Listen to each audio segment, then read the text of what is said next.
Hello students, my name is Sanjay Pyasi, Senior Physics Faculty, PP Shamani Center for Excellence।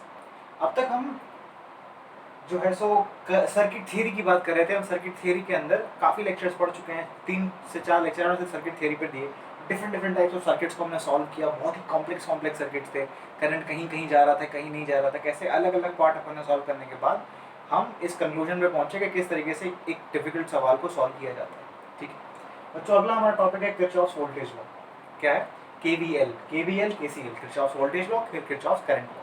पढ़ाई मैं तो कहता हूँ कि लॉ तक नहीं है ये सिर्फ जनरल टॉक है जो आपको ऑटोमेटिकली समझ में आ जाएगी जैसे ही मैं वो प्रूफ जो है वो प्रूफ करूँगा। ठीक है, तो किरचॉफ्स वोल्टेज लॉ क्या कहता है आइए देखते हैं। अपन इसको पहले तो प्रूफ कर देता हूँ मैं, क्या होता है, कैसे प्रूफ करना होता है इसे।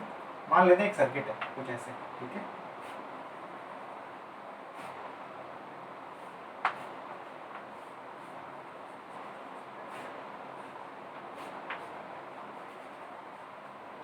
ये कोई पॉइंट है, ये कोई रेजिस्टर का रेजिस्टेंस R1, ये बैटरी का EMF E1, रेजिस्टेंस का R2, इस बैटरी का EMF E2, इस रेजिस्टेंस का R3। ठीक है, ये कोई पॉइंट है। तो किरचॉफ्स वोल्टेज लॉ क्या कहता है कि in a closed loop the net sum of the potential difference is 0। तो वो तो ऑब्वियस सी बात है, अगर तुम लूप को क्लोज कर दोगे मतलब एक पॉइंट से आकर के वापस से वही पॉइंट पे आओगे तो पोटेंशियल डिफरेंस क्या होगा? अरे 0 ही होगा ना भाई। अपन कैसे लिखते हैं? VA, फिर प्लस माइनस करके लास्ट में तुम उधर जाओगे तो इक्वल टू VA आ जाएगा, है ना। तो वो जो डिफरेंस है, जब तुम उसको डिफरेंस लगाओगे तो किसके इक्वल हो जाएगा? तो 0 के इक्वल हो जाएगा। ठीक, तो उसको किरचॉफ्स वोल्टेज लॉ को वैसे ना देखते हुए सिंपल कंजर्वेशन ऑफ चार्ज करना है अपन को। तो अपन कैसे मूव कर सकते हैं? तुम्हें मूव करना है, तुम्हें क्लॉकवाइज मूव करना है, तुम क्लॉकवाइज मूव कर जाओ। एंटी क्लॉकवाइज मूव करना है तो एंटी क्लॉकवाइज मूव कर जाओ। बस खाली सबसे पहले क्या करना होता है? पहले ये करना है कि अपन ये मान लेंगे कि E1 और E2 में से कौन बड़ा है। मान लेते हैं E1 बड़ा है। बस मेरी मन की मर्जी, मैंने माना E1 बड़ा है, तो मानना E2 बड़ा है, तुम वो मान लो, दोनों का आंसर सेम आएगा। अगर ये बड़ा है तो यहाँ से करंट बहना चालू करेगा, तो मान लेते हैं I अमाउंट ऑफ करंट यहाँ से बह रहा है, तो करंट यहाँ से बह रहा है, ऐसे जा रहा है, बड़े के घटे, ये हाई पोटेंशियल पे लोअर, तभी तो करंट ऐसे बह पाया। ये positive negative negative positive, positive negative negative positive. तो आप पॉइंट ए से पॉइंट ए तक कंजर्व करें। ठीक है, तो मैं अगर ऐसे घूमना है तो ऐसे घूमो, ऐसे घूमना है तो ऐसे घूमो, जो करना है करो, आंसर सेम आने वाला है। आओ देखते हैं कैसे करेंगे। मैं ऐसे घूम रहा हूँ, सॉरी ऐसे बनना है, मैंने ऐसे घूम रहा हूँ पॉइंट ए से।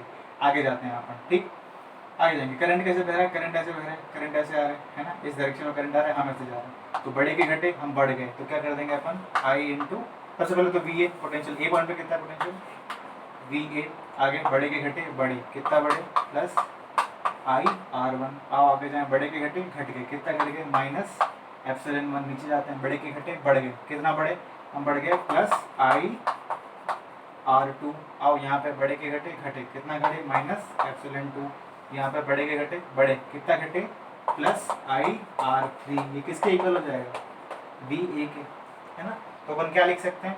हम लिख सकते हैं बेसिकली VA माइनस VA तो 0 हो गया। ठीक, तो अपन क्या कर सकते हैं? हम लिख सकते हैं कि IR1 plus R2 plus R3 is equal to epsilon 1 plus epsilon 2। तो ये हमने एक रिलेशन यहाँ पर एस्टेब्लिश भी कर लिया।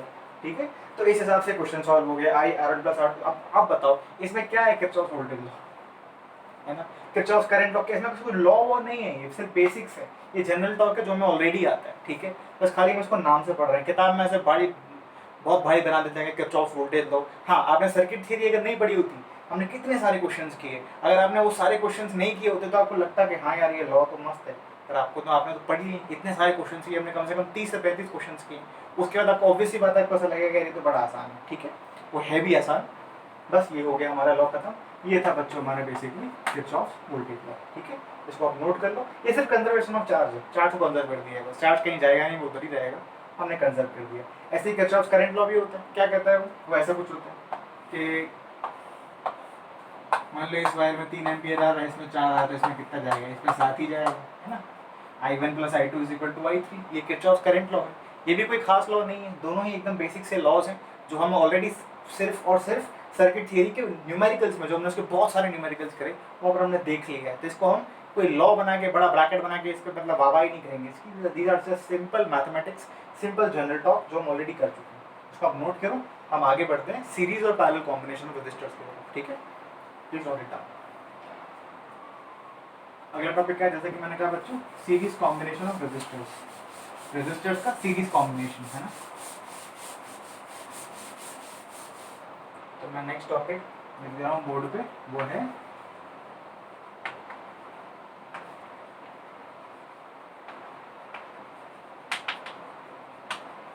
Series combination of resistors. ठीक,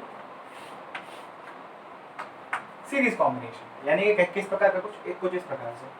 ठीक, ये एक बैटरी ली हमने, है ना। इसके बाद कुछ रेजिस्टर्स जो हैं वो कैसे लगे हुए हैं, वो सीरीज में लगे हुए हैं, है ना। इसका रेजिस्टेंस R1 कह देते हैं, इसका रेजिस्टेंस R2 कह देते हैं। मान लेते हैं V वोल्ट की बैटरी है, ठीक है। तो यहाँ पर V पोटेंशियल, इधर पोटेंशियल कितना, 0। कनेक्टिंग वायर्स के अक्रॉस कोई ड्रॉप नहीं होता, पॉजिटिव नेगेटिव पॉजिटिव नेगेटिव। तो करंट कैसे बह रहा है, ऐसे बह रहा है, ठीक है। तो इस वायर में करंट ऐसे बह रहा होगा, है। अब जब ये यहाँ से यहाँ जाएगा करंट, तो पोटेंशियल का ड्रॉप होगा। उस पोटेंशियल के ड्रॉप को क्या बोल देते हैं अपन, V1। बताओ V1 कितना होगा, करंट कितना बह रहा है इसमें, I। V1 हो जाएगा I इंटू R1, इतना ड्रॉप हो गया। ठीक, 10 वोल्ट था, 4 वोल्ट यहाँ ड्रॉप हो गया, तो यहाँ कितना बचा, 6 वोल्ट। यहाँ ड्रॉप V2 लिखा दो, करंट तो वही रहेगा I इंटू R2। इसमें V वोल्ट पोटेंशियल है, यहाँ V1 ड्रॉप हुआ, यहाँ V2 ड्रॉप हुआ, तो कितना बचा, 0। कुछ बचा ही नहीं बेसिकली, ठीक है।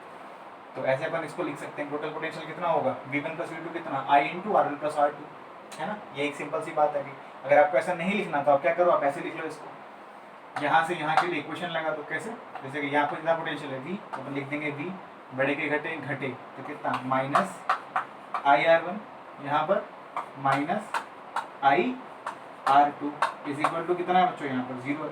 तो अपन क्या बोल देते हैं, हम बोल देते हैं V कितना आ गया, V आ गया I, वहाँ पर ब्रैकेट में कितना हो जाएगा, IR1 प्लस R2। अब ये V है किसके इक्वल, ये पोटेंशियल सिस्टम का कितना है, V कितना करंट दे रहा है, I इंटू V क्या होता है, I इंटू कुछ R इक्विवेलेंट, सिस्टम का इक्विवेलेंट रेजिस्टेंस होगा। इन दोनों की जगह अगर हम एक मान लें तो उसका इक्विवेलेंट, ठीक है, वो कितना हो जाएगा, equivalent I times of R1 plus R2। तो I ने I को मार दिया, तो R इक्विवेलेंट कितना आ गया फाइनली, R1 प्लस R2। ठीक, तो ये हमने सॉल्व कर लिया। तो बेसिकली ये अपने टाइम में पढ़ा है, कुछ वैसा मैंने कुछ बहुत तीर बात नहीं बताई, पर फिर भी R इक्विवेलेंट कितना होता है, R1 प्लस R2। तो basically you have to just add the individual resistances of all the resistors in order to get an equivalent resistance. ठीक है, तो हमने R इक्विवेलेंट निकाल लिया, कितना आया आपको, वो आया R1 प्लस R2। इसको आप नोट करिए। यहाँ पे सीखने समझने वाली बात कौन सी है, ये कि ये जो रेजिस्टर्स हैं इनके अंदर करंट क्या बह रहा होता है सेम, और पोटेंशियल ड्रॉप क्या होता है, पोटेंशियल ड्रॉप अलग अलग होता है ना। तो प्लीज नोट इट डाउन, हम आगे बढ़ते हैं।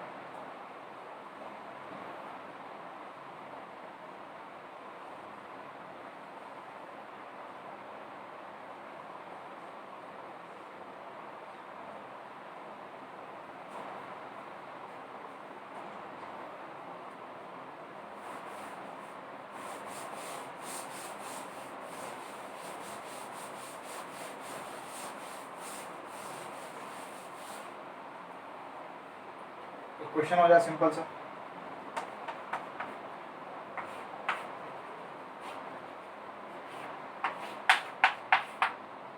ये जो रेजिस्टर है इसका रेजिस्टेंस ले लेते हैं 3 ओम, इसका ले लिया 2 ओम, और ये बैटरी कितने की लगा दी, बैटरी लगा दी 10 वोल्ट की। आपसे पूछ लिया ratio of potential drops, ratio of potential drops, जो पोटेंशियल ड्रॉप्स होंगे उनका रेशियो बताना है। कैसे करेंगे, मान लेते हैं कुछ आई करंट फ्लो कर रहा है, ये 10 वोल्ट पे, तो ये हायर एंड 10 पे, तो ये 0 पे, तो ये 10 पे और ये 0 पे। अब इक्विवेलेंट रेजिस्टेंस कितना होगा, 3 और 2 5 ओम। तो अपन क्या सीख गए, V इज इक्वल टू बच्चों I इंटू आर। ये कितना है, पोटेंशियल 10 है, करंट हमें पता नहीं, रेजिस्टेंस आएगा 5, तो 2 एम्पियर करंट आ गया। तो यहाँ कितना ड्रॉप होगा, V1 होगा I इंटू R1 यानी कि 3 इंटू 2, तो 6 वोल्ट आ जाएगा।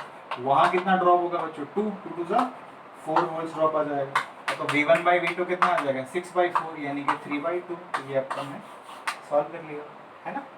ये तरीका होता है पोटेंशियल रेशियो निकालने का। या थोड़ा कॉमन सेंस लगाते हैं। कॉमन सेंस क्या होता है, कॉमन सेंस ये कहता है कि ये जो है वो सीरीज में है, जो मैंने इंपॉर्टेंट बात को पहले बताया, क्या दोनों में करंट तो सेम ही बहने वाला है, तो सीधा ही डिवाइड कर दो रेजिस्टेंस को सीधा, तो 3/2 तुरंत आंसर आता है। ये सब कुछ झमेला करने की जरूरत नहीं है कि पहले आप R इक्विवेलेंट निकालो, है ना। R इक्विवेलेंट कितना आएगा, दोनों को ऐड करो, जितने भी अब यहाँ पे तो ईजी थे, जितने भी उन सबको ऐड करो। क्यों ऐड करना, रेशियो तो निकालना है ना, सीधा निकल सकता है। ठीक है। तो this is how we can solve for series major potentials होंगे, ठीक है। अब एक और बेसिक क्वेश्चन करें, ये तो हम सिर्फ बेसिक कर रहे हैं, इसमें बहुत बढ़िया बढ़िया प्रॉब्लम्स हैं जो हम आगे बच्चों जरूर सॉल्व करेंगे इसके ऊपर, ठीक है। बहुत शानदार शानदार क्वेश्चन इस पर बन सकते हैं।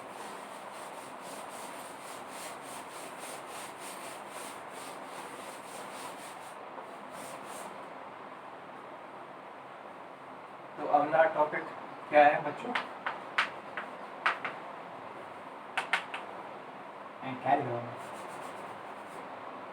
Parallel combination of resistance.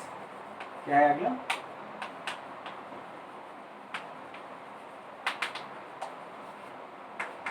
Parallel combination of resistors. हम रेजिस्टर्स के पैरेलल कॉम्बिनेशन की बात कर रहे होंगे कि अगर रेजिस्टर्स जो है वो पैरेलल में रखे हुए हैं तो उनका कॉम्बिनेशन जो है वो इक्विवेलेंट रेजिस्टेंस कितना देगा। हालांकि आपको देख के ये ऑलरेडी पता लग ही चुका होगा कि कैसे सॉल्व करेंगे, आपको रिलेशन भी याद होगा, पर फिर भी आइए सॉल्व किया जाए। ऐसे कैसे करते थे अपन? तो डायग्राम बना लेते तो अपन सिंपल सा पहले तो, है ना। ये मेरी बैटरी, ये रजिस्टर और इसके साथ ही ये एक और रजिस्टर, ठीक है। मान लेते हैं 20 वोल्ट का है तो ये भी 20 वोल्ट का, ये 0 वोल्ट का, ये 0 वोल्ट का, ये 20 वोल्ट का। अब यहाँ से करंट कितना निकला? कुछ आई अमाउंट में, तो कुछ यहाँ चला गया I1, कुछ यहाँ चला गया I2, पर इन दोनों की अक्रॉस पोटेंशियल ड्रॉप क्या है? सेम ही है। इसके अक्रॉस कितना पोटेंशियल है? V, इसके अक्रॉस कितना है? V, दोनों में कितना? सेम है। इसको मैं कह देता हूँ R1, इसे कह देते हैं R2, ठीक है। हमें पता है करंट किसके इक्वल होगा? I1 प्लस R2, किससे? किरचॉफ करंट लॉ से। जितना करंट जाएगा उतना ही निकलेगा। या फिर कॉमन सेंस है कि I करंट I1 I2 हुआ है तो दोनों बराबर होगा। क्या किरचॉफ है? Common sense. I कितना आ गया? I1 plus I2। आओ यहाँ पर इक्वेशन लिखेंगे। कैसे लिखेंगे? V, है ना, फिर ये पॉजिटिव नेगेटिव तो बढ़ेगा, घटे घटे, minus I R1 is equal to 0। तो V कितना आ जाएगा? V आ जाएगा I R1। ऐसे अगर हम V यहाँ पे निकालने जाए तो यहाँ कितना आ जाएगा? V वो आ जाएगा I1 R1, sorry I1 R1। Current यहाँ पे कितना है? I2 I2। Total I is equal to I plus R2 में इस फॉर्मूले को पुट कर देते हैं। तो सबसे पहले I1 कितना है? I1 है V बाई R1। I2 कितना है? वो है V बाई R2। और I कितना होगा? टोटल करंट I कितना होगा? वो होगा V बाई R इक्विवेलेंट। तो V से V कट गया। कुछ लोग टेंशन में कि 1 से 2 कैसे कट गए? अब एक कॉमन आके कटे, 1 से 2 नहीं कटे। तो 1 बाई R इक्विवेलेंट कितना आ गया? 1 by R1 plus 1 by R2। एक कॉमन बात जो हमें समझ में आनी चाहिए, कौन सी सर? पैरेलल के अंदर क्या सेम होता है? पोटेंशियल ड्रॉप सेम होता है, करंट अलग अलग जाता है। सीरीज में क्या होता है? सीरीज में क्या बोलना है, सीरीज में करंट सेम जाता है, पोटेंशियल ड्रॉप जो होता है वो रेस्पेक्टिवली अलग अलग होता है। अब वैसे जैसे क्वेश्चन मैंने वहाँ कराया वैसे क्वेश्चन मैं यहाँ भी करा सकता हूँ। आप समझ भी जाओगे ये क्वेश्चन कैसे होता है, ठीक है। तो उसमें मैं एक सिंपल बेसिक क्वेश्चन इस पर कराना नहीं जा रहा, वो आप खुद समझ जाओगे क्वेश्चन कैसे होता है। हालांकि ये फॉर्मूला है, आपको इसको याद रखना, ठीक है। इसे हमें फॉर्मूले को यूज करना है, ठीक। तो इस प्रकार हम इस लेक्चर को अपन खत्म कर रहे होंगे। ये हमने पढ़ लिया series and parallel combination resistors. Parallel combination के अनंत सवाल हैं जो हमने आने वाले लेक्चर्स में कर रहे होंगे। आज हमारा पार्ट सिर्फ बेसिक पढ़ना था, एकदम बेसिक सी थियरी जो हमारे अपने किताब में दी हुई है, एनसीईआरटी किताब में, हमने सिर्फ वो पढ़ी है, ठीक है, उतनी ही, है ना। इसके बाद जो बहुत सारे प्रॉब्लम्स हैं वो हमने नेक्स्ट लेक्चर में कर रहे होंगे, ठीक है। Till then take care of yourself, thank you, bye bye.